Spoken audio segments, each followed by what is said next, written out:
I'm Kristen Perry. I'm in Kentucky, and very tiny print at the bottom of this first slide, you can see my email address, which is my name, kristen.perry@uky.edu, and I am happy to follow up if anybody has any questions or anything that you would like to talk about after this webinar. I'm happy to be reachable by email, so please feel free to take advantage of that. So today I'm going to be talking with you about genre and what we can do as adult educators to make connections between different types of texts and what people do in the real world with literacy. And hopefully that will become a little bit more clear what I mean by both genre and literacy as we go through this webinar. First, I'm curious, Eric has already kind of given the roll call of people's names and where you're from, but I'm curious to know a little bit about why you signed up for this webinar today and what are you hoping to learn. So if maybe you could raise your hand or type a note and let Eric know, and he could explain to me who's here and what you're hoping to get out of this. That might help me to think about how I talk about some of these issues. Yeah. As Kristen said, you can raise your hand or you can take a second to type, which is going to be very meta, right? Because the answer to a question in a webinar is also a genre. That's right.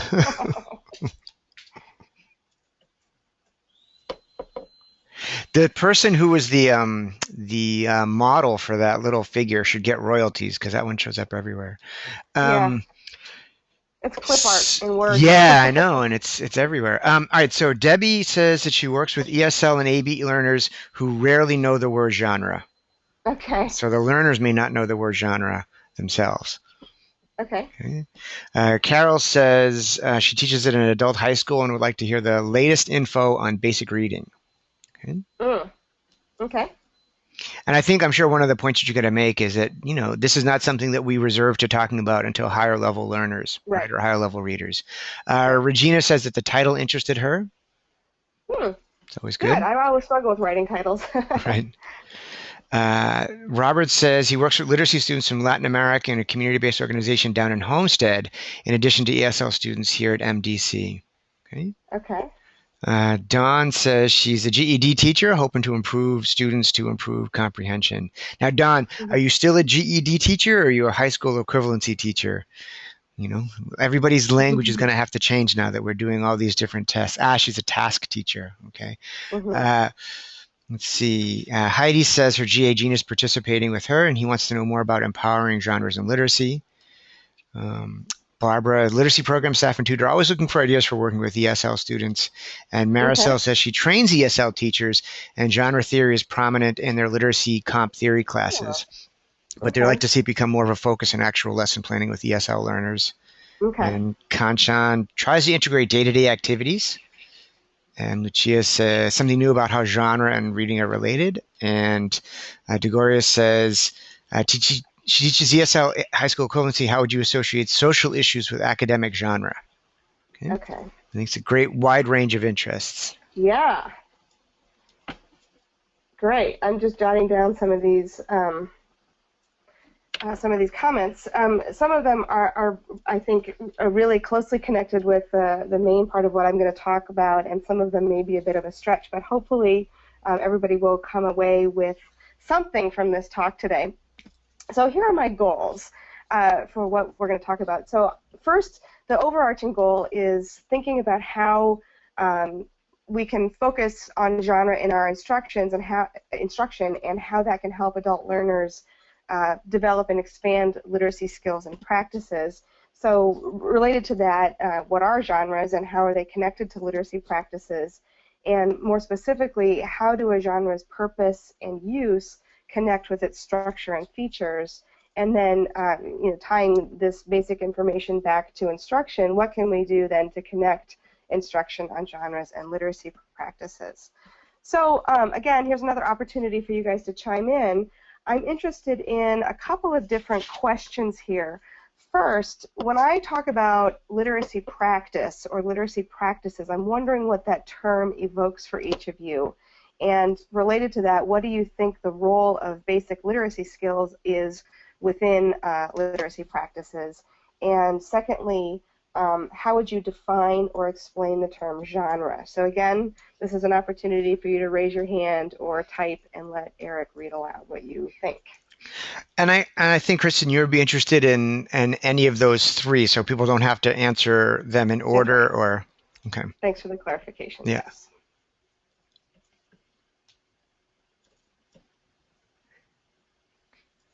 And I think that's something that I just have experienced with my own students at Montclair State, is when I give them guiding questions for an essay to say, I want you to think about these questions while you're writing the essay.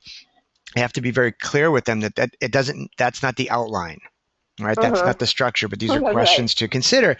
But it's very difficult for students because I think they're so used to guidelines that say, here, really answer these questions in order, rather than consider these questions and synthesize them, into your own ideas. All right, so Carol's says that genre is different types of reading, for example, poetry or narratives. Okay. And we've got some responses coming in from literacy practices. So Debbie says literacy practices are strategies to help improve literacy. Okay. And Barbara's saying literacy practice, everyday applications, with a question mark. I have to ask that with the appropriate prosody. Debbie says genre equals categories. Okay. Okay. Other folks that want to chime in on some of these? And Maricel says, literacy practice helps me make the case that reading and writing skills are never removed from our purposes for reading and writing and the social context of those. For those of you that are just kind of joined in, one way to contribute is use the question section of the control panel, and you can write in answers to the prompts. Kanchan says, literacy practice is being able to understand day-to-day reading and writing. And Regina says when she thinks of genre, she thinks of different types of reading material, science fiction, drama, these kinds of things. Great. Okay. And I think I'm going to go ahead and move along. So when I talk about a literacy practice, there's lots of ways that we could define this particular term, but here's how I'm using it in this particular presentation and in all of my work. So I think about literacy practices involving people interacting in some way with a text. So that might be reading the text themselves, writing the text, listening to somebody else read a text, or even just talking about a text that maybe they read or wrote at another time.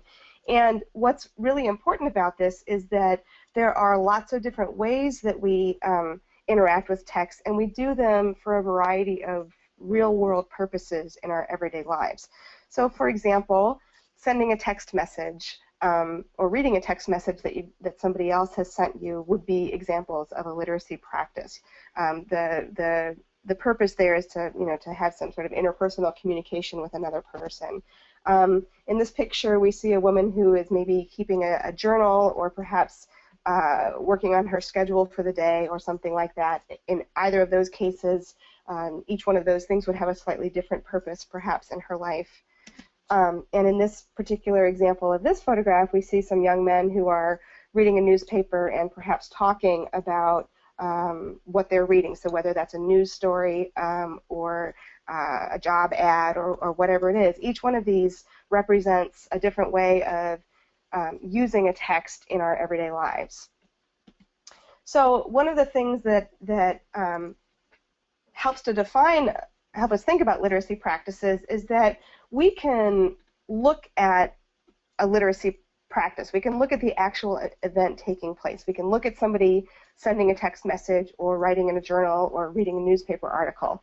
But some of the things that are going on with this practice we can't actually see. So of course there are cognitive skills that are involved as people are reading or writing, but there are also beliefs and values and attitudes and those sorts of things that are connected with this particular practice that we might not see. And I'm going to touch on that a little bit when I talk about genres in a moment. But what I want you to take away from this when I'm talking about literacy practices is basically literacy practices are what people do with reading and writing in the real world. So what that really means is that when we think about reading and writing, the basic reading skills, so much of what we often tend to focus on in our teaching or certainly in the assessment is really only part of what it means to be literate. You know, we have things like phonics and word recognition and vocabulary and comprehension, and all of those things are important, but being able to do those things doesn't necessarily mean that you're actually able to use a text in the real world. So I make a distinction between being able to read a text and being able to use it. And today what I'm really going to be talking about is how we think about using a text in the real world. So related to this, being able to engage in a literacy practice, so being able to use a text in the real world, involves many types of knowledge. So of course it involves these things like phonics and word recognition, but it also involves things like cultural knowledge and genre knowledge. And the genre knowledge is really what I'm going to be focusing on today. The cultural knowledge is probably a whole nother webinar that I could do at another time. And my interest in this, just to give you a little bit of background, comes from some research that I did looking at two different groups of refugees from the Sudan, and in particular looking at families from the Sudan.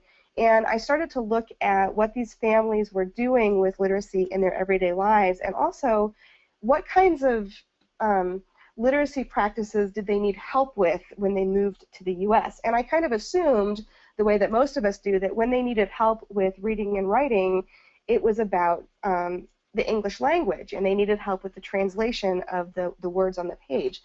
And what I found was that was not actually true, that really a big chunk of what they needed help with was the genre of the text that they were looking at, often because it was a genre they were unfamiliar with from their lives in Sudan. So let me talk just briefly about how I'm defining a genre, because again, it may be a little bit different from how you think about genre in your instructional context. So I'm using a definition of genres that look at written genres or textual genres as social constructions that represent specific purposes for reading and writing within different social activities. So that's a very complex way, again, of referring back to this idea that we use texts to do things in the real world. These genres are created by social groups who need them to perform certain things. So each genre is created because it has a purpose, and it helps us to do something in the world. And these genres can change over time, reflecting essential shifts in social function performed by that text. And to give you an example of that, I'm going to invite you to think about the last time that you used a phone book. So, 10 years ago, phone books were really, really useful, but, it's been years since I've used one because I have the information about that I need at my fingertips on the internet. So genres can change over time because our needs as a society might change about how we use different types of text. So this is a little bit different than what we might think about in terms of literacy and English instruction, where we tend to think about literary genres. So we tend to think about things like poetry or narrative or biography or whatever it is. This is thinking about genre in a much more broad sense, to include both the literary genres but also these genres that we are encountering in our everyday lives. So what I want you to keep in mind as I'm talking today is that every written text that you encounter in your everyday life is a genre of some type. So the text message that somebody just sent me is a genre. The receipt that I got at the coffee shop this morning is a genre. The novel that I'm reading tonight before I go to bed is a genre. Everything is a genre. If there are any questions, feel free to raise your hand and let Eric know, or to type, and otherwise I will mosey along with my talk about genres. So one of the things that that my work has looked at is how we can identify what different genres are. So how do you know something is a genre? Well, we can think about genre as having two important elements. One is that it has a purpose to it. It has a social function. it accomplishes some sort of task in the world. And also it has particular structural or textual features that are essential to that particular genre. So, for example, if we think about a classified ad being a particular type of genre, the purpose of a classified ad is to post or advertise items or services or personal relationships or whatever it is that are either desired or on offer. And the essential features of those would be typically abbreviations. It typically has the contact information in it, and it has listed what is offered or desired. So if it doesn't have those essential features, then it's not a classified ad. It's some other type of genre. It may have other features as well, but the essential features are ones that really have to be there in order for it to be this particular type of genre. And one of the things that I'd like to point out is that this genre could be located in a variety of different types of formats. So you might see a classified ad in the newspaper, or you might see it on Craigslist or some other type of online post. That it can come in lots of different types of formats, but these two things are always true of classified ads, that they have the same purpose and they have the same essential features. Okay, so another point that I want to make is that genre is not the same thing as textual form. So in my work and in the work of other people who tend to think about these things, we typically distinguish between the genre and the physical form that it takes. So one particular genre could be, as I mentioned with the classified ads, could be embodied in lots of different forms. So in my research, I've found that you have the genre of employment postings, and you could have those postings in the physical form of a flyer, could be in a newspaper, could be on a poster, it could be a web page, it could be an online database. That particular genre could take a variety of physical forms. On the flip side, one physical form may embody lots and lots of different genres. So a book is not a genre, it's a physical form that could have lots of different genres contained in those pages. You could have a novel, a dictionary, textbook, a holy text like the Bible or the Quran, children's stories. All of these take the physical form of books, but they represent different textual genres. Similarly with newspapers, people tend to talk about a newspaper being a genre, but really it's just a physical container for lots of different types of genres. Let me show you a couple pictures. Can I jump in there for a second, Kristen? I think this is a really important point in a couple of areas. One, I'm somebody that really likes sequential art, comic books, graphic novels, that kind of thing.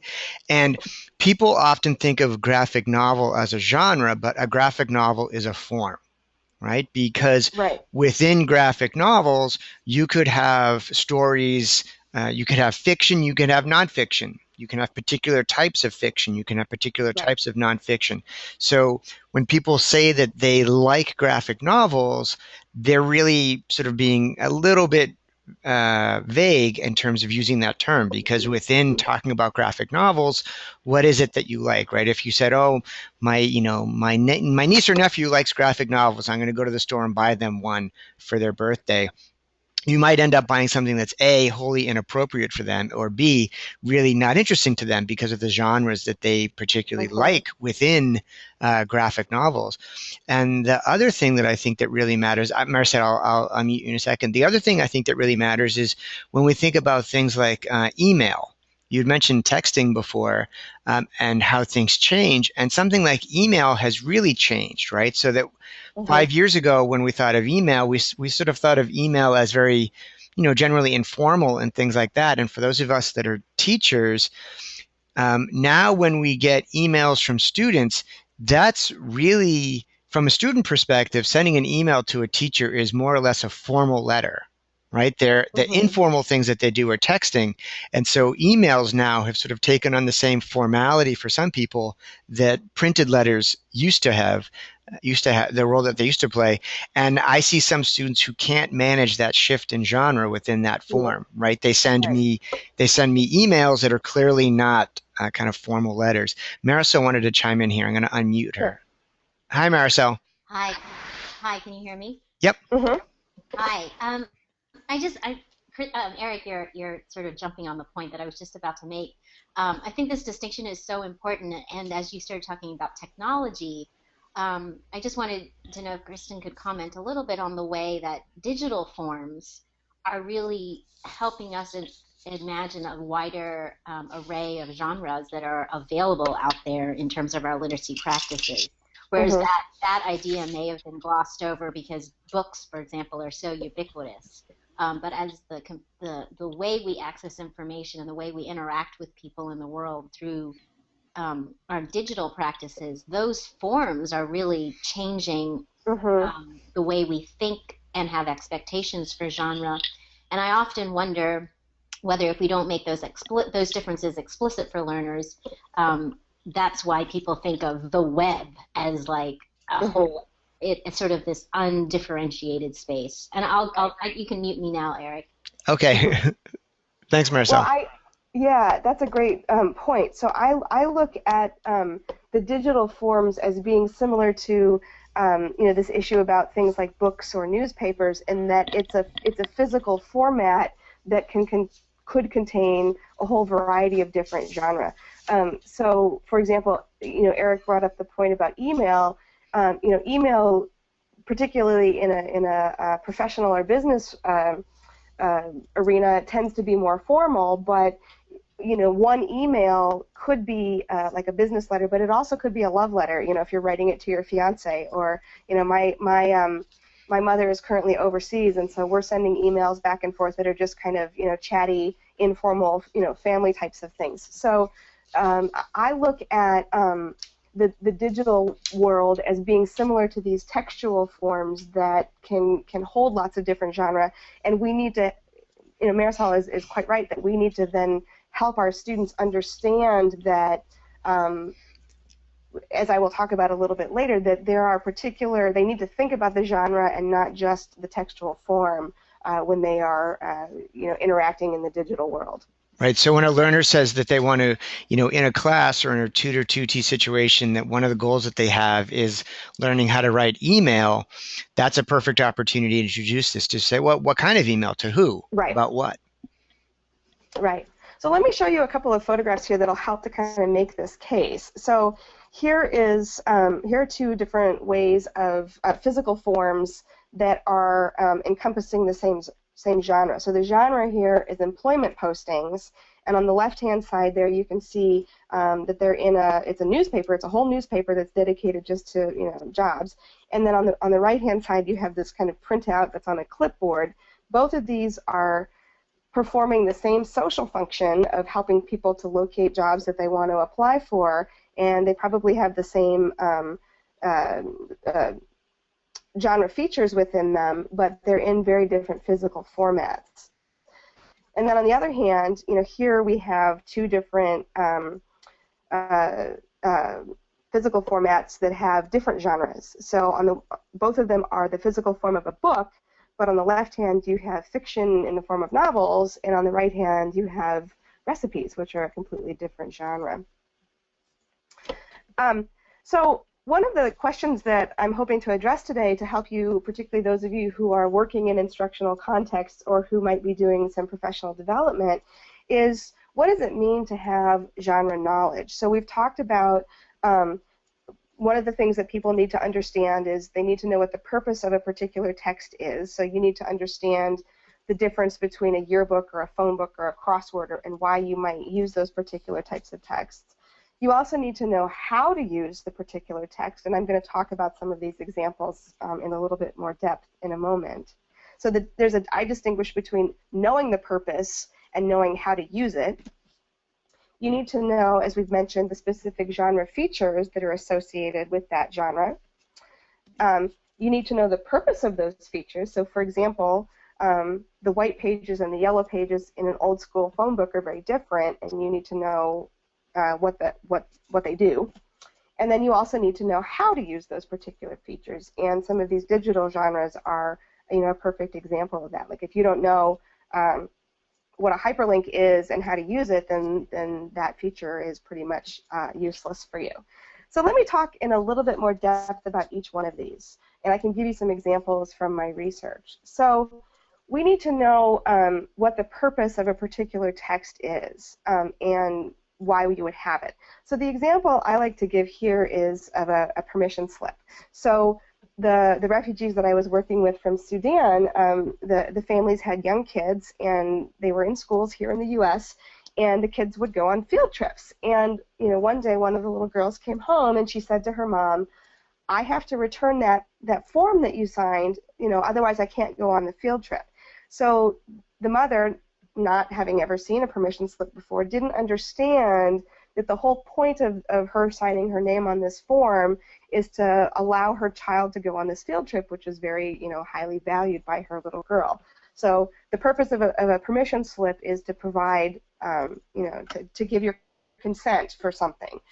Similarly, another family, they didn't know what a yearbook was, and the kids came home from school with a sign-up form for the yearbook from the elementary school. Well, in Sudan, something like a yearbook was the text that the government would put out every year that was a study guide for the big national exam, and that's what the mom thought that this was. So she wanted to order like 4 or 5 of them so her kids could, study for exams. And she didn't understand that in the U.S., the purpose of a yearbook is to kind of commemorate the academic year and the different, friendships and social groups and things that went on in the school. So we need to understand, why this text exists and what it does socially for us. Then we also need to know, related to that, how do we actually use the text? And coupons are a great example here. Another family, the mom said to me, she said, I see people at the store and they use a lot of coupons and they're saving a lot of money, but I don't know where you get the coupons or how you use them. So she clearly understood the purpose of a coupon, which is to help you save money, but she didn't know where you get them, or then once you have them, how do you actually redeem them for money? So, because again, coupons were not something that she had ever seen in Sudan. Then, related to the features, we need to know what the essential features are of a genre. And in my own research, a resume was a really good example of this. A lot of the parents in these families that I was working with needed to, they wanted to apply for different jobs, and they needed to have resumes. And they didn't, they kind of got the concept of a resume, but they didn't really know how to structure it, so that a potential employer would be able to make sense of that. And the format of a resume is really important because it's typically 1 page or 2 pages, and it needs to have certain features in it and not other features. So, for example, one of the moms, the Sudanese moms, wanted to list all of the people in the community that she knew. Well, that's not really something that you typically do. You don't list all of your friends and family connections, at least in the U.S., in the Sudan, where those sorts of connections are really important. You do that, but that's not something that's considered an essential feature of a resume here in the U.S. Knowing the purpose of those features is also really important. So, here we go with the phone book, the outdated phone book example now. Again, one of the moms, she was filling in a job application, and she needed to find the address of a particular place that she had worked. So I said to her, well, why don't you look in the phone book? And she plops out her phone book and starts flipping through it, and it quickly became clear to me that she didn't understand how a U.S. phone book is structured, and she didn't understand that the white pages are different from the yellow pages, and that the white pages list people's contact information in alphabetical order, whereas the yellow pages are listed by topic. And she had worked at a hotel, and so looking under the hotels would have been the place for her to find the address of the particular hotel where she had worked. So she needed to understand that the purpose of the white pages and the yellow pages was slightly different.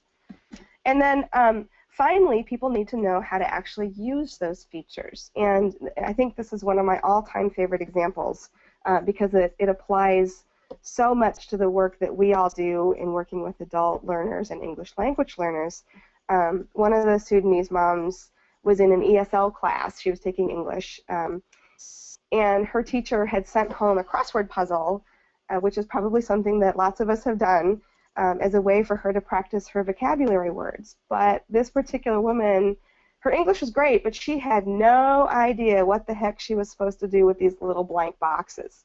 So she didn't understand that these empty boxes and the numbers in the boxes corresponded with the clues in the across and down columns. And she had no idea how to actually use this. So this vocabulary practice assignment was essentially useless for her and pointless because she didn't know what a crossword puzzle was and how to actually make use of the different elements of it. Kristen, can I jump in there for a second? I think that these, yeah. I think that's a really important point because some of our students can approximate like the look of certain genres. You know, they can kind of go through the motions of putting these things together without really understanding the purpose of the genre or the purpose of the genre features, right? So that a teacher can give the work, you can kind of copy the work and give it back to the teacher, and the teacher can say, okay, fine, it looks kind of like what I expected it to look like. But the student may not have any sense of why they made it look like that, right? And so that oftentimes I think when we fall prey to, like, if it looks real or if it looks like it's the students being interactive, it may not actually be if the student doesn't really understand what it is that they're doing. Right. And I think the examples that I have given you are all examples of what I tend to call real world or everyday genres. They're not literary genres, they're not academic genres, but I think that the principles that I've been talking about here are equally applicable when you think about the types of work that might be going on with literary genres or higher level academic work. So a student who is writing an essay needs to understand these same issues. Like, we need to understand the purpose of an essay, and that you need to understand what some of the essential features are of an essay, or the same thing for a science lab report. And I think oftentimes we are not explicit in our instruction about what those things are. We often are really good about giving students perhaps model texts, but we may not be explicit about the purpose or the features of those texts. We may not be breaking that down for them. So I think that just because I'm using these real-world examples doesn't mean that those things are not true also for literary or academic genres. Right. I can think of times when, students have copied model letters of letters home, letters from parents to teachers. And, right. Here's the salutation line, here's the body, here's the sign off, Mm-hmm. and they can construct something, but they really don't know what it is that the letter to the teacher is intended to do. Mm-hmm. Right. Right. So I'm going to take you now through a little bit of an activity that to help you think about the difference between literacy skills and literacy practices, and why thinking about some of these issues of purpose and features in your teaching can be really important. And I'm going to use the genre of a recipe. And here's a recipe that that I really like. We usually make it around Thanksgiving time, and it's a recipe from a wonderful cookbook called Shakespeare's Kitchen. So this is a recipe for lemony sweet potatoes with dates, and you can see that I have the list of the ingredients there and then the procedures that you follow. So the first thing that I like to do when I do this kind of activity is think about what kind of basic literacy skills would somebody need in order to read this particular recipe. So if you're just going to think about reading it, you obviously need some decoding skills. When you get down to the instructions on how to actually cook the recipe, you need sentence comprehension. If you're an English language learner, you need to understand different verb tenses. You need to understand the past tense versus the present tense. You need to know abbreviations, and you also have to have an understanding of numbers and fractions. So there's a lot of basic literacy skills here that we need to use in order to make sense of this recipe. These are the kinds of things that we might do in a standardized assessment, for example, if we gave this particular recipe. We might think about vocabulary words that are generic to all recipes. So if you're working with adult basic skills learners, or if you're working with English language learners, you might focus on vocabulary words that lots of recipes use. So you might have verbs like peel and preheat and broil. You might have particular nouns like saucepan and broiler. You might have adjectives like baked or ground or golden brown. And then you can also think about vocabulary words that are specific to this recipe.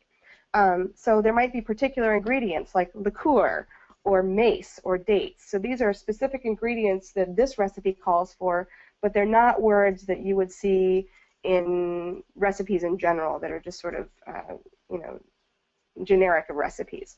You might have verbs like puree or dot, dotting something with butter. And you might have adjectives like pitted and well buttered. So these, if I were to look at this recipe and think about working with my students who tend to be English language learners, these are some of the basic literacy skills that we might work on. We might work on particular vocabulary. We might work on abbreviations. We might work on fractions, whatever that is. If we want to take a literacy skill or literacy practices and a genre perspective, we might think about some slightly different things with this particular recipe. So I might think about asking my students to think about the purpose of this recipe. So why do recipes exist? And I think about this oftentimes when I'm looking at my grandmother's recipes, because she doesn't follow the conventions of recipes, and as a result I have a very hard time following them. So the purpose of a recipe is to provide information so that somebody else can cook your dish. The idea is that you don't have to stand next to your grandmother to learn how to make her cinnamon rolls. You can read somebody's recipe and you should be able to follow it. The essential features that each recipe has to have in order to be a recipe is a list of ingredients, the amounts of those ingredients, and then the procedural steps in order. And these are the things that my grandmother often violates, which makes it a little bit difficult now that she's no longer with us. Then I might ask students to think about how do we use this recipe to accomplish our goal. So we use the text as a whole. We need the information, and we need to follow this information in order to create the dish that we're trying to make. And the specific features we use, so we look at the list of ingredients so that we can assemble, so we make sure we have everything we need in order to make the recipe, and so that we can measure and prepare them, and so that we do the right things and get everything in the right proportions so that the dish tastes as we would expect it to. And then the written out instructions, or the procedures, would allow us then to do everything in the right order so that we make the dish. And that's particularly important in recipes. If you do things in the wrong order, they don't turn out right, typically. So if I were an instructor working with my English language learners, I would ask them to think about these things in addition to teaching them the vocabulary and working on abbreviations and fractions and that sort of thing. We would be explicit about those sorts of things. So the point that I'm trying to make with that example is that we have an opportunity in our teaching to think about both literacy skills and literacy practices. And I think that we need both of those things together, because without both of those things, you can't really make sense of this text. The literacy skills alone don't allow you to necessarily use a text effectively in the world. We all know, examples of people who can decode but not comprehend, but I think that it's equally true that you can decode and comprehend but not necessarily be able to use a text in the world. And so I think we need to help our learners think about all of these things together in order for them to be successful literacy practitioners. So the take-home point of this is that basic literacy skills are not enough to engage in a real-world literacy practice. We also need to think about the purpose of the genre, why does it exist in the world, how do we use it, and then what are the features that contribute to that genre. So this might be a good opportunity for people to chime in if we have a few minutes. I think I can go through this. Um, let's do the same exercise, but with thinking about an application form. So here's it's probably a little bit small on your screen, and I apologize for that. But there's a library application here. It's blank. So if we're thinking about basic literacy skills, what basic literacy skills would somebody need to use in order to fill in this form? And this would be an opportunity for people to chime in. Yeah, you can can type your comment or raise your hand. What do you think? Either way. Type, so raise your hand, or you can type. Demonstrate your literacy skills by typing. And I think people can still read it. Yeah, it's a little. I mean, you've all seen application forms. Yeah. So you can probably get a sense. I remember the branch library where I was in elementary school in Massachusetts. For a child to get the library card, if you could not write your name in between the two lines, they would not give you the library card. Oh my. It was harsh. It was like really random. Like you could spell your name fine, but if it didn't come in between these two lines, somehow you weren't worthy of checking books out. It was very strange. So Maricel says, what are some of the literacy skills? You need knowledge of vocabulary. You need print skills, like I was just saying, how to write above a line, right? You need to know where text is going to be located on this. Regina says vocabulary and the structure. Lucio is saying decoding, sentence comprehension, print skills. Okay. All right. So I think it is an issue of where the prompt is below the line, right? So the line is there, and there's an expectation that you're going to be able to understand where that prompt is and where you're going to print. Content says vocabulary skills, and Carol says you need to know your address, right? You need to be able to right. And you need to know it in the correct U.S. format. That's something that my English language learners sometimes struggle with. Right. Like they struggle with knowing the difference between their zip code and their house number, for example. Right. Oh God, in Japan everything's just numbers. There's like barely streets, and so it's really complicated. Yeah. So a couple of other things, you need to know some abbreviations. There are some symbols in there, like lot number. They have the little, well, we would say hashtag now, but they have the symbol for number. You need to know, those sorts of things are all literacy skills that you need. So what are some of the vocabulary words that might be generic to forms in general, not just this particular library card application? As people were filling that out, one last thing that Maricel put in is to know you have to be able to recognize an imperative, right? There's the circle how you wish to be notified of holds and overdue. So you have to understand some of the grammatical things. Right. All right, so name, address, phone number, signature, date. Yep. That's good. Everybody's kind of chiming in with those. Yeah, that's easy. That's an easy question. Yeah. And then thinking about specifically this particular form that's, in tiny, tiny font, what are some of the vocab words that are specific to this application?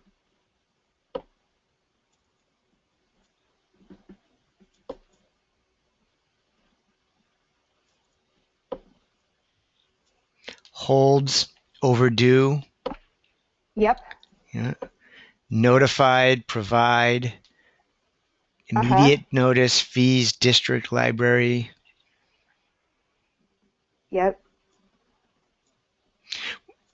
One thing that I noticed, that library programs, materials, borrowed materials. One thing that I noticed is comply. I agree to comply. Yes.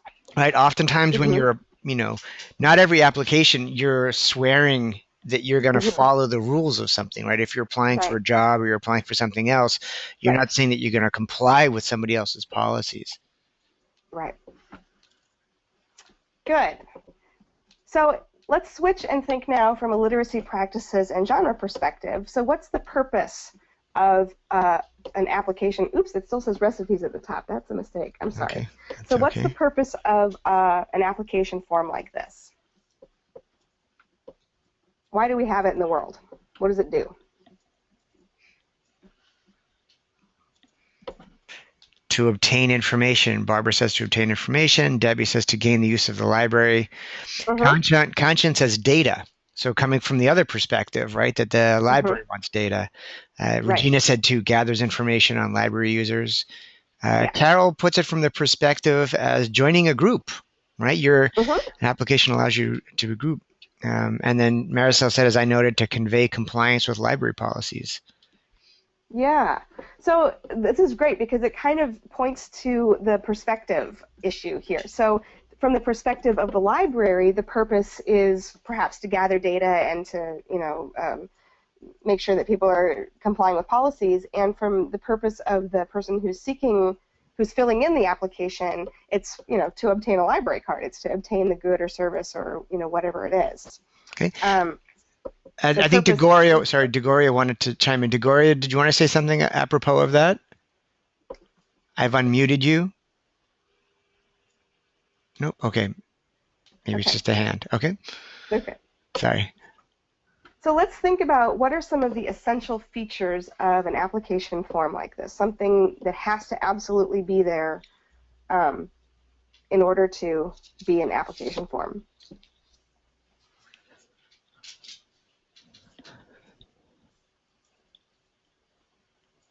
Name and address, signature of some sort. Possibly. So I think another way to say that is that there are going to be blanks that a person is supposed to fill in, and the information that is required will be noted. Right. Phone number, place to add information, sectional bio data.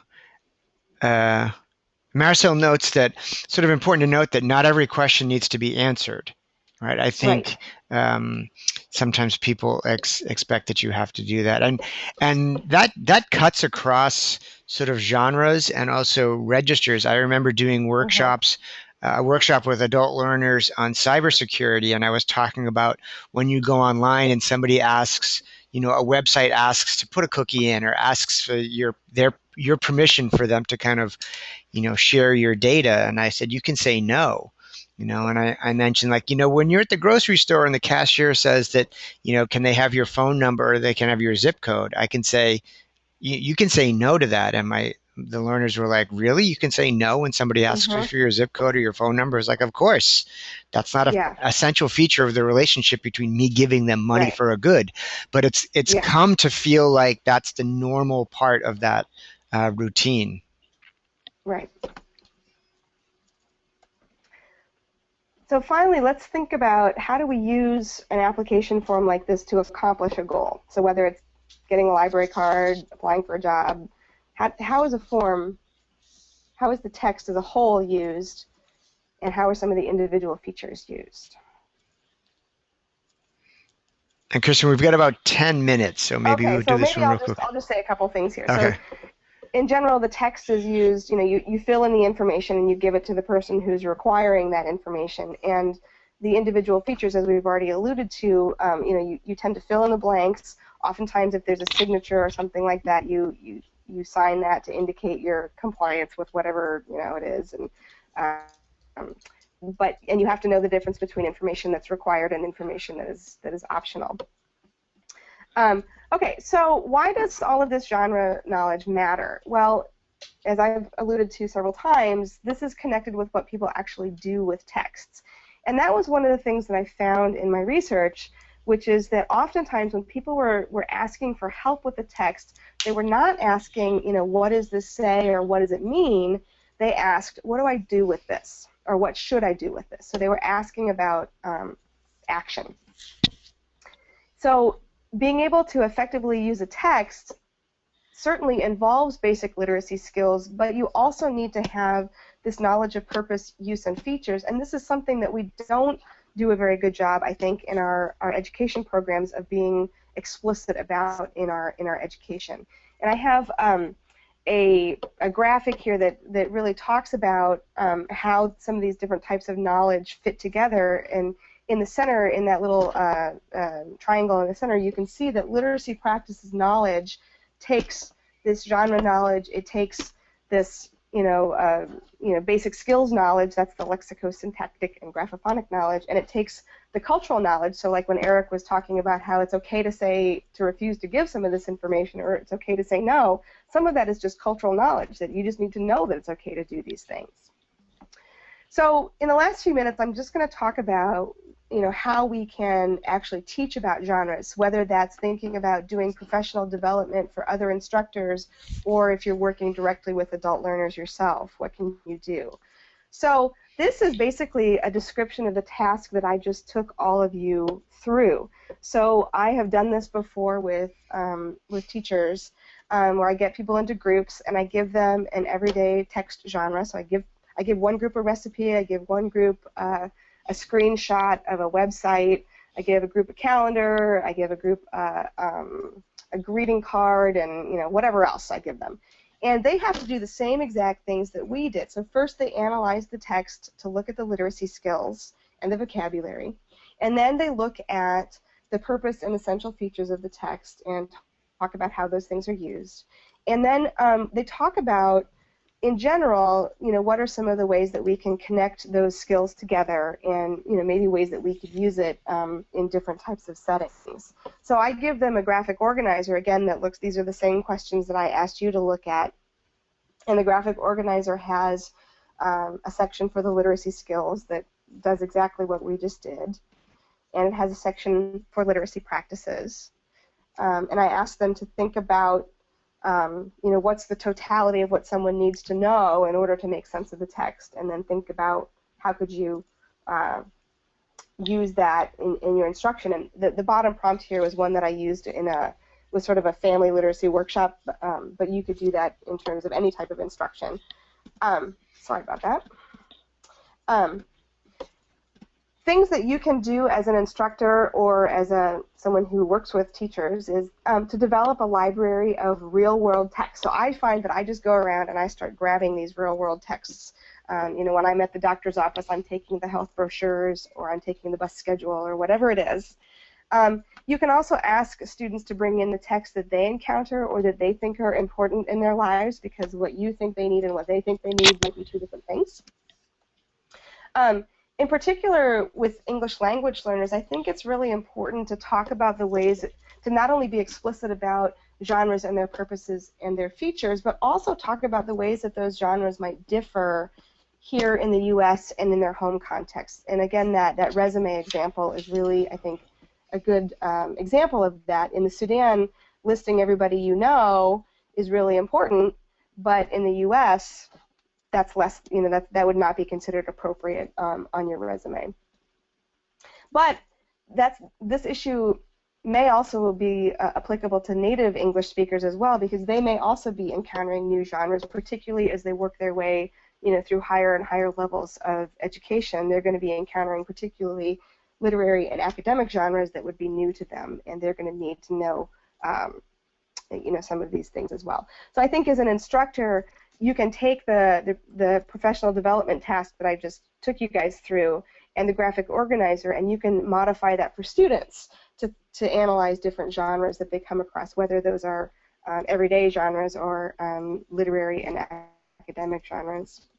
I think when you're teaching about genre, it's good to provide this explicit instruction or discussion about these aspects of genre. So often we just don't even think about highlighting that with our students. And I think asking students to create various genre are very important. I mean, I know many programs already do this, but asking them to specifically brainstorm the purpose and the use and the features before they start doing that, I think would be a useful part, and then perhaps giving them a graphic organizer, maybe even one that's in the format of, or similar to the format that they're going to be using. And again, I think that these techniques, whether that's talking about the purpose, use, and features, or using a graphic organizer, that's equally applicable to academic essays and to thinking about coupons and application forms.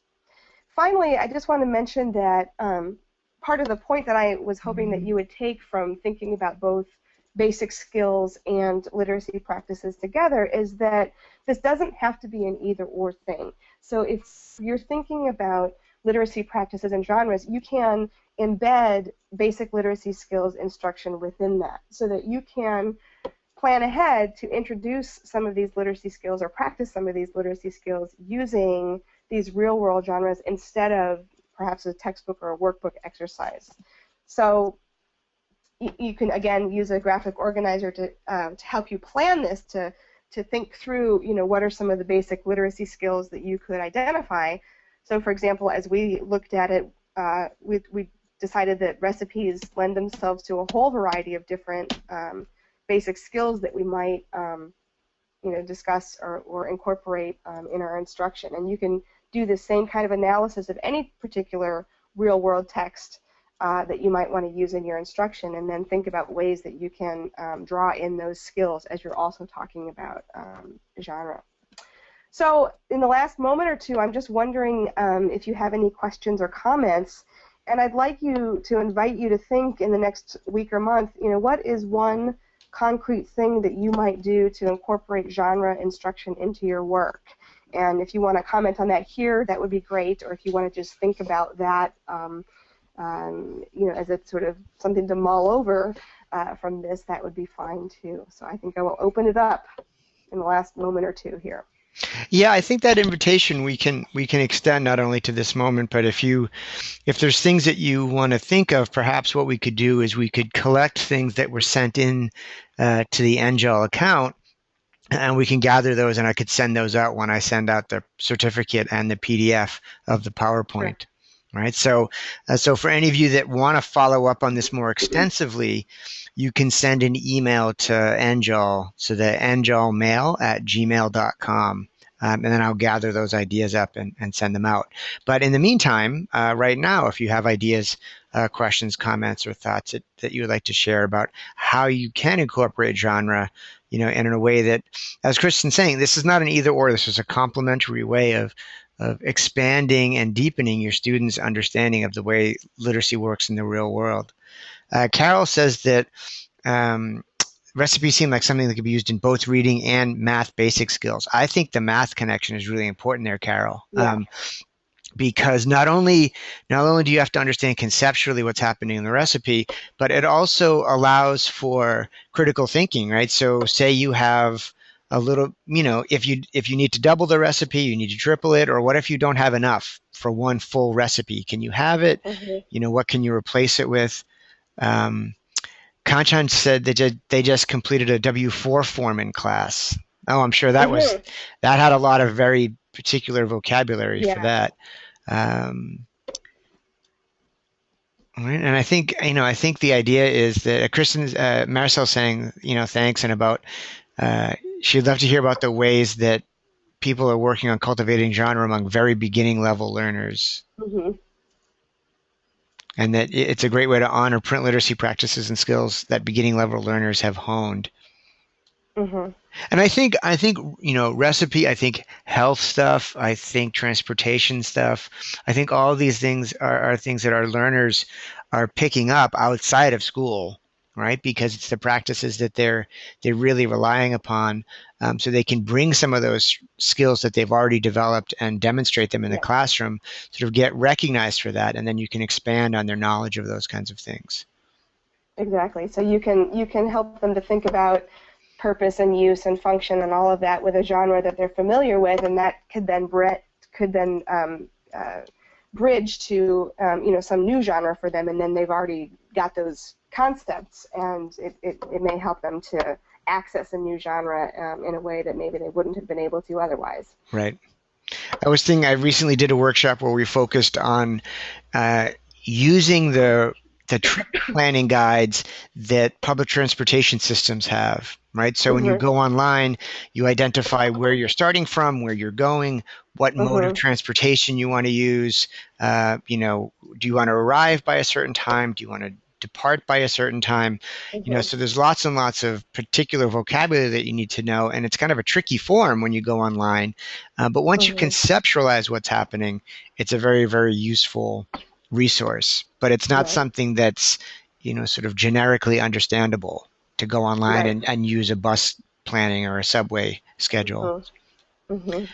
Carol notes using website links to find information, right? And I think this goes back to kind of our discussion about email, so that some websites are going to have a particular type of genre represented and some are going to have others, right? So think about Right. websites that have very dry nutrition information versus a Mhm. website that has, something that a mother or a father has learned about nutrition that they want to share, right? And Mhm. each one of those types of genres are going to be there on that same form of media. Right. Okay, other last minute thoughts that people want to share? Yeah, Don's mentioning community college websites to access information for potential students, right? And I think that Mhm. not every community college website is going to look the same, but there's going to be some fairly generic things that students are going to have to understand, as we said before, kind of like Right. getting data, establishing identity, those sorts of things, and Mhm. then eventually Mhm. complying with the rules of the community college. You know, Right. what you're signing up for when you sign up for a class. Mhm. Right. These are all great, great Yeah, suggestions, other comments. last minute thoughts. So if you have other ideas, send them to angelmail@gmail.com, and I'll collect those and I'll send those out. I should be able to send out the PDF in a few days or so, along with the certificate of participation. The archived webinar will probably go up in about a week or so. So if you have colleagues that you think that would be particularly interested in watching this session, I thought it was a good session. I thought not only did Kristen bring a lot of really useful information, but I think all of you as the participants, I thought shared really, really valuable ideas. So I think it was a very productive conversation that way. Right. Um, if you have ideas for future webinars, let me know. Uh, you know, um, I can work with you to set up the facilitation, so you can kind of take the lead like Kristen did today, and I'll just kind of be in the background dealing with technology and kind of being your secondhand person. Um, and then I want to remind people that live on the East Coast, we've already set the date for our NGEL conference. It's April 24th. So if you live in the New Jersey area, I welcome you to come. And also, we recently put up the call for proposals. So if you've got an idea for a workshop at the conference, certainly please submit the proposal. If you go to the NGEL website, you can find the address for that. And if you have other ideas for a website, for webinars, let me know. Um, See, Barbara, just one last thing. Barbara says they do use a lot of real life materials in class, but going forward, she's going to spend more time explaining the purpose and use before jumping into the activity itself. And I think that is an Great. important point. Okay. Yeah, And I know a Chris, lot of programs already do a lot of those real world texts, which is awesome. right. One of the things that I was involved in a research project. Kristen and I share a mentor, Vicki Purcell Gates, and we spent a lot of time thinking about authentic materials in the classroom. And one of the things that we really stressed was it's really only an authentic material if it's an authentic text used for an authentic purpose, right? So if you give a class a newsletter and you say a newspaper and say, all right, I want everybody to go through and find examples of a long A, right, or a short O. That's not what people do with newspapers, right? People don't pick up the newspaper and work on their phonics skills. So that may be a real world text, but it's not being used in a real world way. So sometimes things can look on the surface like it's a genre that students really are engaging in, but what you're asking them to do is not necessarily connected to the real world purposes for that. Right. Right. So, all right, I think that's about it from everybody. So, thanks everybody for joining in. I hope to see you in a couple weeks. We've got one on using science videos to learn about science for high school equivalency. David Rosen's going to be doing that. We've got one coming up in December from the Change Agent talking about using, apropos of this conversation, using relevant and social justice related materials to think about supporting persistence in the classroom. And then we have the Hmm. second part of our We Learn webinar on writing. So though we have all three of those things coming up, look for the email coming out. You'll get a constant contact with the announcement. So I hope to see some of you on those future webinars. And thanks again, Kristen, today for what I think was a very, very helpful and insightful webinar. Well, thanks to all of you for participating. All right, take care, everybody. Bye. Bye-bye.